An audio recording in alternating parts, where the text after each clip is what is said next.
Beneath the wealth of celebrations this time of year, there is a universal message to be found. The light is returning to the earth. The rekindled light did burn miraculously for 8 nights.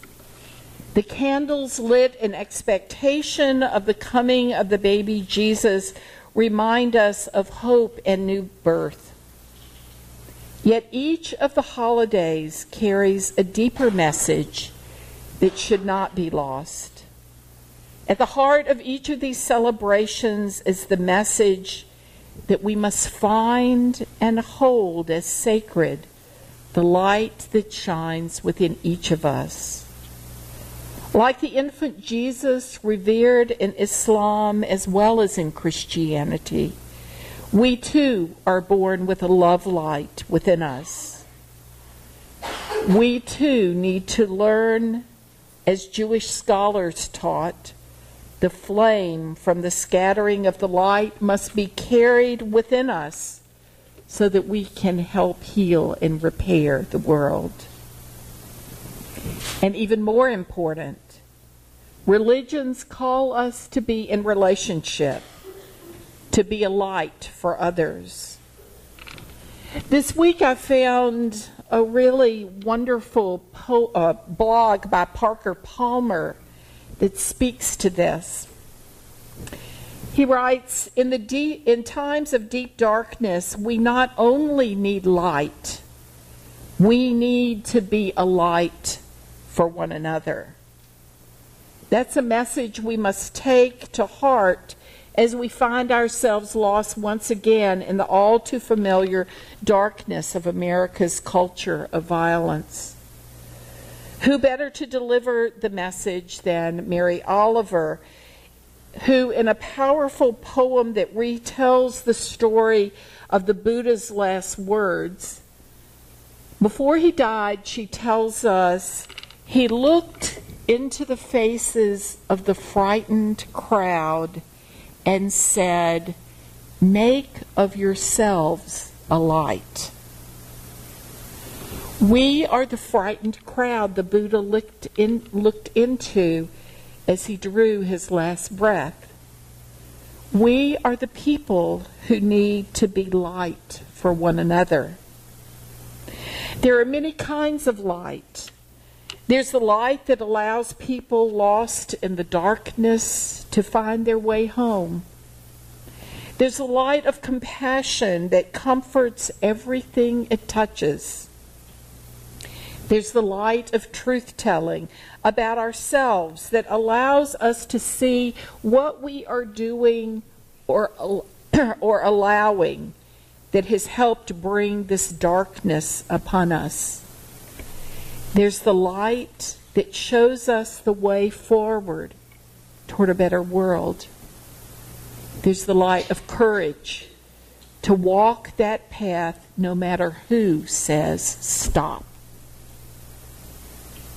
No one of us can provide all the light we need, but every one of us can shed some kind of light.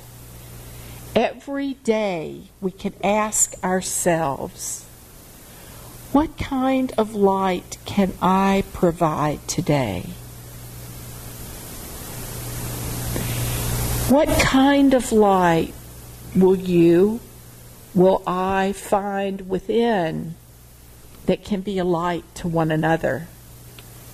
In this season when wonder, hope, joy, love, and peace sit side by side with suffering and heartache, what kind of light will we provide?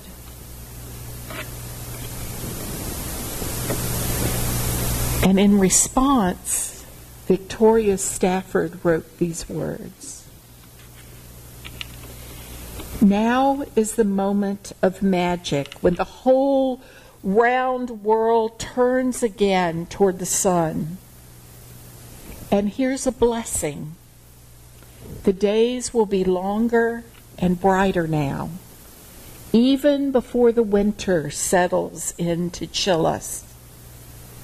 Now is the moment of magic, when people beaten down and broken with nothing left but misery and candles and their own clear voices kindle tiny lights and whisper secret magic. And here's a blessing. The dark universe is suddenly illuminated by the lights of the menorah, suddenly ablaze with the lights of the Kinara, and the whole world is glad and loud with winter singing. Now is the moment of magic, when an eastern star beckons the ignorant toward an unknown goal. And here's a blessing. They find nothing in the end but an ordinary baby, born at midnight, born in poverty, and the baby's cry, like ringing bells, makes people wonder as they wander through their lives what human love might really look like, sound like, feel like. Now is the moment of magic. And here's a blessing. We already possess all the gifts we need. We've already received our presents.